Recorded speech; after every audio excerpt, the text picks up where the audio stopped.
자, 어떻게 읽으셨습니까? 어떤 부분이 어렵게 느껴지십니까? 오늘 시편 26편의 이 말씀은요, 기독교 교리를, 우리가 믿는 교리를 열심히 공부한 사람일수록, 잘 배운 사람일수록 어려워할 만한 본문이라는 생각이 듭니다. 저도 딱 읽었을 때 부딪히는 내용들이 있더라고요. 여러분들에게는 그런 내용이 좀 있었습니까? 다윗이요, 스스로 이렇게 말합니다. 1절, 6절, 11절에 내가 나의 완전함에 행하였습니다. 6절에서 보면 여호와여 내가 무죄합니다. 그 다음에 11절에 나는 나의 완전함에 행하오리니, 본인이 스스로 완전하다고 얘기하고 무죄하다라고 얘기합니다. 아무리 다윗이라지만 우리 같은 개혁주의 교단에 속한 사람들에게는 이런 표현이 살짝 거부감이 들기도 합니다. 왜냐하면 우리가 믿기로 하나님 앞에 의로운 사람이 있습니까? 없습니까? 그쵸? 로마서 3장 10절 같이 읽어볼까요? 시작. 기록된 바 의인은 없나니 하나도 없으며, 의인은 하나도 없다 그랬습니다. 특히나 거룩하신 하나님 앞에 서면 우리가 서로에 대해서는 좀 더 낫고 좀 덜하고 그런 사람들이 있을지 모르겠지만 하나님 앞에 서면 더더욱이나 심해집니다.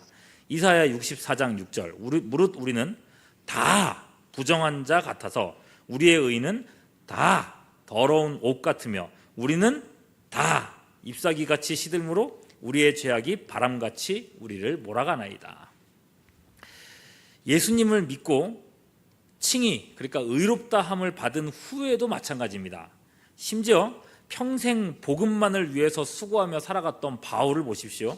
바울도 자기 안에서 일어나는 이 죄의 문제 때문에 얼마나 고통스러워했는지 모릅니다. 로마서 7장 24절 같이 읽습니다. 시작. 오호라 나는 공고한 사람이로다. 이 사망의 몸에서 누가 나를 건져내랴. 여러분, 인간의 죄에 대해서 우리가 아는 교리가 있습니다. 우리는 어떤 존재입니까? 전적으로 타락한 사람들입니다. 전적 타락, 전적 부패, 이런 말을 우리가 사용하죠. 그럼 그럴진데 이게 우리가 믿는 신앙일진데, 오늘 이 말씀을 보면 다윗이 진짜 알고 하는 소린가, 일부러 하는 소린가, 이런 생각이 들기까지 합니다. 어떻게 함부로 내가 완전합니다 라는 말을 할 수가 있냐는 거죠. 내가 완전하게 행했습니다 라는 말을 할 수 있냐는 거죠. 아마 그게 어려우셔서 저에게 이 말씀에 대해서 이렇게 요청을 하셨던 것 같습니다. 물론 그렇다고 다짜고짜 이 말씀을 그러면 다윗이 잘못했다 이렇게 얘기하면 될까요? 안 될까요? 만일에 다윗이 잘못된 말을 했는데 그 가르침을 기록했다면은 여러분 이런 글은 성경 안에 들어올 수가 없었을 겁니다. 이렇게 말하는 데는 뭔가 이유가 있는 겁니다. 그리고 그 이유가 오늘 말씀에서 우리가 함께 은혜를 나눌 핵심이 될 겁니다. 자, 말씀을 잘 보시죠. 아무 대책 없이 내가 그냥 완전하다, 다윗이 그렇게 주장하는 게 아닙니다. 본문의 다른 구절들을 함께 보면, 오늘 본문에 나와 있는 다른 구절들을 함께 보면 이 시의 균형을 좀 잡을 수 있을 것 같습니다. 만일 자신이 정말 존재적으로 완전하다면은 생각해 보십시오. 하나님을 의지할 필요가 있을까요? 없을까요? 필요가 없을 겁니다. 왜냐하면 완전하니까요. 의로운 자신을 그냥 내가 나를 의지하면 될 겁니다. 그리고 자기 의로 내가 구원을 이루면 됩니다. 그런데 1절 말씀 보세요. 내가 완전히 행했다라고 얘기하고 나서 그 다음에 뭐라고 얘기합니까? 흔들리지 아니하고 여호와를 뭐 했다고요? 의지했다 그랬습니다. 누구보다 철저하게 하나님을 의지했다 그랬습니다. 나를 의지하지 않고 하나님을 의지했다고 합니다. 또 참으로 이 사람이 완전한 사람이었다면 그런 사람에게 하나님께서 진노하실 이유가 없습니다. 그러나 다윗은 3절 보세요. 주의 인자하심이 내 목전에 있나이다. 이렇게 얘기하면서 하나님의 인자하심에 자신을 기댑니다. 하나님의 인자하심이 없다면 당장이라도 그분의 진노로 망할 존재라는 것을 고백하는 겁니다. 무엇보다 6절 보세요. 내가 무죄하다라고 하는 이 말이 그 존재 자체로서 죄가 없다 이런 뜻이라 된다면 그 다음 말씀 보세요. 손을 씻고 주의 제단에 두루 다닌다라고 얘기하죠. 여러분, 손을 씻고 주의 제단을 다닐 일이 뭐가 있겠습니까? 주님의 제단을 다닌다는 말은 지금 신이 성전에 있다는 얘기입니다. 성전에서, 특히 제단에서 하는 일은 뭡니까? 사람의 죄를 대신할 소와 양의 시체를 태우는 일이라는 게 제단입니다. 속죄 제사를 드리는 곳입니다. 그리고 거기에다가 손을 씻는다 그러죠. 이것은 죄를 씻는 상징적인 행위입니다.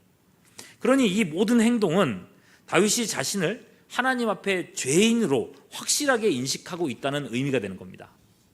즉 다윗은 이곳 성전에서 죄사함의 은혜를 받았다, 이 고백을 하는 겁니다. 죄사함의 은혜를 받았으니까 바로 이어지는 7절에 감사하는 소리가 나오는 겁니다. 그리고 지금뿐만이 아니에요. 그는 살아있는 한 앞으로도 죽을 때까지 죄인으로 살아갈 겁니다.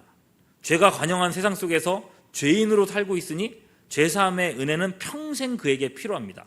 그래서 11절 보시면 나는 나의 완전함에 행하오리니 라고 얘기하면서도 그럼 난 완전하게 행하니까 나는 죄사함 필요 없습니다, 그래야 될 거 아닙니까? 근데 뭐라고 합니까? 나를 속량하시고 내게 은혜를 베푸소서. 속량해달라고 하는 말은 그 자체로 죄를 사해달라는 말입니다. 이후의 삶에 있어서도 내 힘으로 내가 죄를 이길 수가 없으니 하나님 은혜를 주십시오, 이렇게 간구하는 겁니다. 자, 이렇게 놓고 보십시오. 하나님 내가 죄인입니다, 그게 드러내놓고 고백하지는 않지만은 말씀 전체의 배경에 죄사함의 고백이 견고하게 깔려 있습니다. 그리고 바로 이 은총의 배경 위에 내가 완전하게 행했습니다라고 하는 자부심이 세워져 있다는 겁니다. 그럼 이제 다윗이 스스로 죄인이라고 말하는 고백과 그리고 내가 완전함에 행했다라고 하는 고백이 어떻게 함께 조화를 이루고 있는지를 살펴보면 될 것 같습니다. 자, 그러면 다시 한번 여쭙죠. 다윗은 지금 어디에 있습니까? 제가 어디에 있다고 좀 전에 말씀드렸었는데, 다윗은 지금 어디 있습니까? 손을 씻고 주의 제단이 있는 곳이라 있다 그랬으니까 지금 어디에 있습니까? 성전에 있습니다. 아마 얼마간 성전에서 떨어져서 살고 있다가 성전으로 돌아온 상황입니다. 그리고 성전에 오자마자 고백하는 내용이 오늘 말씀입니다. 여러분, 우리도 그렇지 않습니까? 우리의 상황을 생각해 보세요. 한 주간을 이제 세상에서 살아가다가 주일에 교회에 와서는 딱 이 의자에 앉으셔가지고 어떻게 합니까? 제일 먼저 하는 일이 뭡니까? 하나님 앞에 기도하잖아요. 뭐라고 기도하십니까? 아버지, 저 왔습니다. 한 주간도 지켜주셔서 고맙습니다. 그럼 우리가 이렇게 고백하지 않습니까? 물론 우리가 우리 삶에서도 하나님과 함께 동행합니다. 그리고 하나님과 교제합니다. 기도도 합니다. 그래도 이곳 교회에 와서 하는 고백은 또 특별한 겁니다. 매일 삶 속에서 기도하지만 금요 기도에서 와서 하는 기도는 또 다른 소중함이 있습니다. 하나님, 오늘도 제가 이 금요 기도의 자리에 나왔습니다. 제가 기도할 때 제 소리 들어주실 거죠? 제가 기도할 때 제게 힘 주실 거죠? 아버지 기대합니다. 오늘도 응답해 주세요. 여러분, 우리가 이렇게 하나님 앞에 고백하지 않습니까? 그렇죠? 여러분, 오늘 이 밤에도 그런 마음을 가지고 기도하는 우리 모두가 될 수 있기를 축원합니다. 자, 어쨌거나 그렇게 주님 앞에 오는데 내가 일주일 동안 살아가면서 뭔가 잘한 일이 있다고 생각해 보십시오. 되게 승리한 일이 있었어요. 믿음으로. 내가 용서를 빌어야 할 사람이 있었는데, 누군가한테 뭔가 잘못해서 용서를 빌어야 할 사람이 있었는데 용기가 없어서 지금까지 용서를 빌지 못했어요. 그래서 서먹서먹한 신앙생활만 하고 있었어요. 근데 이번 주에 마침내 내가 찾아가서 그분에게 용서를 빌었습니다. 그리고 그분과의 관계를 회복했습니다. 그럼 얼마나 기쁩니까? 그 말씀을 실천하고 말씀의 은혜를 경험했잖아요. 그럼 주님 앞에 올 때 마음이 어떨까요? 엄청 가볍겠죠, 그죠? 주님, 그분과 드디어 관계를 회복했습니다. 오랫동안 무거운 짐이었는데 드디어 자유케 됐습니다. 하나님, 이렇게 관계를 회복해 주셔서 감사합니다.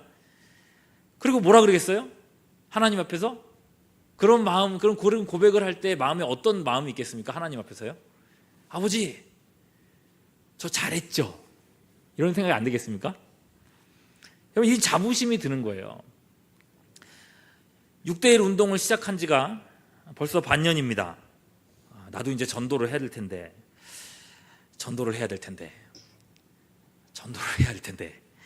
계속 부담만 안고 실천하지를 못하고 있었습니다. 그러다가 어떤 기회에 이웃 사람을 초청하게 됐습니다. 큰 기대하지 않고 이야기를 했는데 그분이 선뜻 오겠다는 겁니다. 그리고 그 주일 교회에 올 때 어떤 마음이시겠습니까? 주님! 드디어 제가 전도를 했습니다. 나 때문에 한 영혼이 교회를 찾았습니다. 막 어깨에 막 힘이 들어가고, 안 그렇겠습니까? 그리고 하나님 아버지 앞에 뭐라고 하겠습니까? 아버지, 저 잘했지요? 얘기하지 않겠습니까? 이것이 오늘 다윗이 했던 말의 의미입니다. 그가 존재적으로 완전하다는 의미가 아닙니다. 그는 여전히 죄악 세상에서 죄악과 함께 살아갑니다. 그래서 실패도 하고 죄악의 유혹에 빠지기도 합니다. 그 세상에서 하나님의 말씀 중에서 작은 것 하나를 실천했는데 그 기적 같은 결과 앞에서 너무너무 기뻐하고 있다는 겁니다. 다윗 이야기를 해볼까요? 다윗은 아무런 잘못도 없는데 사울 왕에게 쫓겨다닌 사람입니다. 단지 눈먼 질투심 때문에 이 사울은 다윗을 죽이려고 했습니다. 다윗 한 사람을 죽이려고 온 나라의 군사력을 총동원했습니다. 전쟁이 났는데 전쟁할 곳에 사람이 없어가지고 다시 파견을 해야 될 정도로 정말 온 나라의 모든 정부와 군사력을 한 사람 잡는 데 사용했습니다. 공권력의 힘이 얼마나 무섭습니까? 이 젊은 청년이 10년이 넘는 시간을 그야말로 살아보겠다고 몸부림을 쳤습니다. 도망을 치는 신세인데 언제 옷이나 한번 제대로 갈아입고 다녔겠습니까? 밥이나 제대로 챙겨 먹고 살았을까요? 혹여나 누가 나를 신고할까 봐 함부로 사람들 앞에 나서지도 못했을 겁니다. 이 정도라면, 이 정도로 10년 이상을 쫓겨다니면 아마 대인 공포증에 아마 걸릴 수도 있습니다. 얼마나 오랜 시간을 쫓겨다녔는지 모릅니다. 도망 다녔는지 모릅니다. 내가 잘못을 했어요? 아무 잘못도 없었습니다.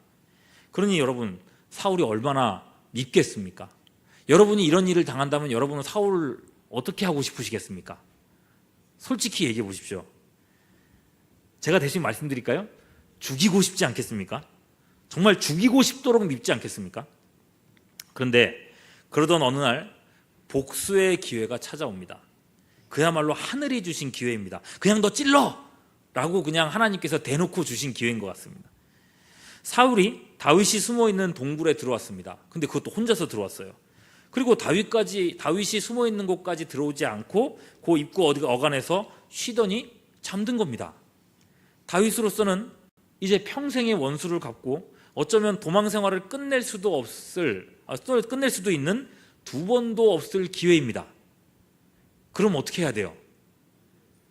여러분이라면 어떻게 하시겠어요? 실행해야죠. 그렇습니까?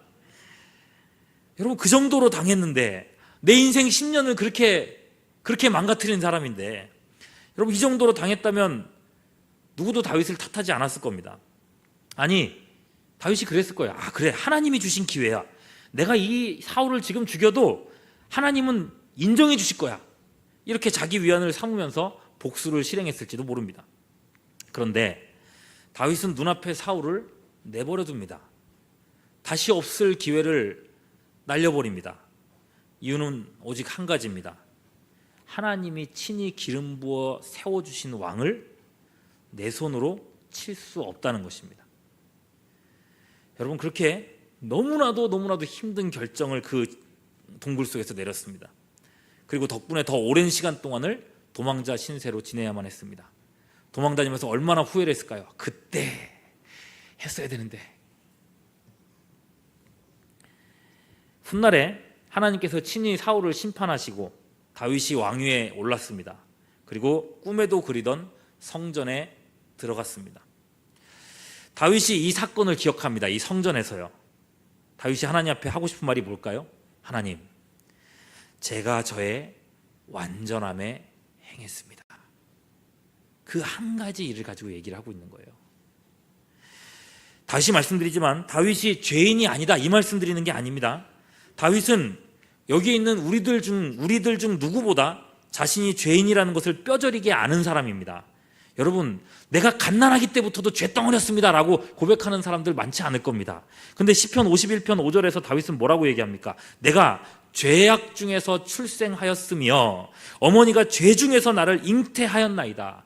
다윗은 내가 태어나기 전부터도 끔찍한 죄덩어리였다는 것을 벌써부터 고백하고 있는 사람입니다. 제 원죄를 알고 태섬적인 죄덩어리라고 고백하고 있는 사람입니다. 여러분, 그걸 알지만 사울을 보내준 이 사건을 기억할 때면 그 일이 너무나도 하나님 앞에서 자랑스러웠던 겁니다. 내가 나의 완전함에 행하였사오며. 여러분, 이것이 구원받은 사람의 즐거움입니다. 아니, 구원받은 사람만 누릴 수 있는 특별한 즐거움입니다. 불신자는요, 하나님을 믿지 않는 사람들, 하나님께 택함받지 않은 이 사람들은 아무리 선을 행한다고 할지라도, 예수 믿는 사람보다 더 탁월한 성품과 선행을 행한다 할지라도 여러분, 근본적인 죄 문제가 해결되지 않았기 때문에 그의 선행은 하나님 앞에 아무런 가치가 없습니다. 그 존재 자체가 이미 정죄되어 있고 하나님의 진노 아래에 있습니다. 그러니 그가 아무리 큰 선행을 행한다 할지라도 말하자면 그 선행은 새카만 선행입니다. 하나님 보시기엔 그저 악일 뿐입니다. 선조차도 악입니다. 그러나 여러분, 성도는 다릅니다.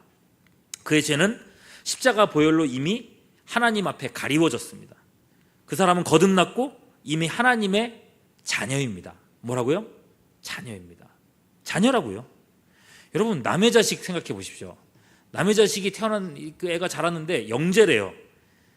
막 기특한 일을 많이 해요. 막 TV에서 와가지고 막 찍으려고 그래요. 영상을 찍으려고 그러고 방송하겠다 그래요. 여러분, 그런 걸 보면 막 자랑스럽고 그렇습니까? 남의 자식이잖아요. 어우, 대단하네. 그 정도지 이게 내 기쁨이 되진 않습니다. 시큰둥하죠. 자식 자랑은 팔불출이라는 얘기가 그냥 나오는 게 아닙니다. 그런데 여러분, 내 자식이 영재예요. 아니, 영재가 아니고 다른 애들보다 엄마 소리를, 또래 애들보다 엄마 소리를 일주일 먼저 했어요. 여러분, 어떻게 될까요? 얘가 교수가 되려고 그러나 보다. 부모님들이 그런다니까요. 그죠? 여러분, 하나님의 백성인 우리들이 그렇다는 겁니다. 예수 믿는 우리, 하나님의 자녀인 우리들이 착한 일, 선한 일 하나를 하잖아요. 우리가 주변 사람들에게 전도 한마디라도 하잖아요. 그게 별거 아닌 것처럼 느껴져요. 세상 사람들이 볼 때는 정말 아무것도 아닌 것처럼 보여도 하나님은 그게 너무 좋으시다는 겁니다. 하나님은 그게 행복하시다는 거예요. 그렇습니다. 마태복음 25장에 보면요, 마지막 심판의 날에 구원받은 백성들에게 하나님께서 과분한 칭찬을 하시는 내용이 나옵니다. 34절 말씀에 이렇게 얘기해요. 예수님이 그렇게 얘기해요. 내 아버지께 복받을 자들이여, 나와 창세로부터 너희를 위하여 예비된 나라를 상속받으라. 그러면서 칭찬을 하시는데 35절, 내가 줄일 때에 너희가 먹을 것을 주었고 목마를 때에 마시게 하였고 나그네 되었을 때 영접하였다. 막 칭찬을 하시죠. 그런데 여러분, 막상 칭찬 듣는 사람들의 반응을 보십시오. 엄청 당황하고 있습니다. 이 37절 말씀, 주여, 우리가 어느 때 주께서 줄이신 것을 보고 음식을 대접했으며 목마르신 것을 보고 마시게 했습니까? 이게 무슨 일입니까? 이 사람들은 기억도 못하고 있어요. 여러분, 이 사람은요, 정말 지극히 작은 일들을 했다는 걸 알 수가 있습니다. 본인도 기억하지 못할 만큼 그저 사소한 일들을 했던 겁니다. 지나가다가 이렇게 가난한 사람한테 뭘 줬고, 그리고 뭐 식사 대접 한번 했던 겁니다. 나도 기억 못할 일들을 했다는 거예요. 그러나 하나님은 그 작은 일에 좋아서 어쩔 줄 몰라 하시는 하나님이라는 겁니다. 이 땅에서 하는 이 작은 선행 하나, 성경 말씀대로 실천하는 이 한 번 한 번의 이 노력들, 이런 것들이 하나님 앞에는 너무나도 귀한 것들이더라는 겁니다. 다윗이 한 주간의 삶을 살고 성전에 와서는 내가 나의 완전함에 행했습니다. 기뻐했던 이유가 바로 여기에 있습니다. 여러분, 다윗의 자부심과 기쁨을 우리가 안다면, 하나님께서 우리의 작은 선행에 대해서도 그토록 기뻐하신다면, 이제 우리도 다윗처럼 이렇게 말할 수 있어야 됩니다. 4절 5절 말씀이죠. 허망한 사람과 같이 앉지 아니하였사오니 간사한 자와 동행하지도 아니하리이다. 내가 행악자의 집회를 미워하오니 악한 자와 같이 앉지 아니하리이다. 무슨 말입니까? 주님, 내가 주님 뜻대로만 살겠습니다. 주님 원하는 대로만 살겠습니다. 행악자의 집회를 미워한다는 얘기를 보니까요, 내일 행악자의 집회가 열립니다. 뭔지 아시죠? 예, 퀴어 축제를 합니다. 행악자의 집회죠, 그죠? 동성애와 그 음란한 것들을 그 동네에서 그냥 다 하는 그런 모습들인데, 여러분 그렇습니다. 악한 자와 같이 앉지 아니하리이다. 이제 우리는 하나님의 말씀을 의지해서 또 그곳에 가서 또 내일 또 기도하고 그래야 되지 않겠습니까? 여러분, 우리가 그렇게 이 땅에서 살아갈 때에 하나님께서 기뻐하시는 것들 중에 한 가지만이라도 한 주에 하나만이라도 실행한다면 그게 다윗이 누린 기쁨이 된다는 것입니다. 할렐루야. 하나님의 은혜로 택함받고 또 구원받고 하나님의 자녀가 되신 여러분, 매 주일 또 매 예배로 교회로 오실 때마다 이와 같은 기쁨으로 충만한 여러분들이 될 수 있기를 소망합니다. 아버지, 저 왔습니다. 이번 주에도 승리했습니다. 말씀대로 살아봤습니다. 내가 나의 완전함에 행했습니다. 이 말이 하고 싶어서, 이곳에 와서 이 자리에 앉아가지고 그 말이 하고 싶어서 설레이는 마음으로 교회에 달려나오는 신앙, 다윗과 같은 신앙을 가진 우리 모두가 될 수 있기를 주님의 이름으로 축원합니다. 기도하겠습니다.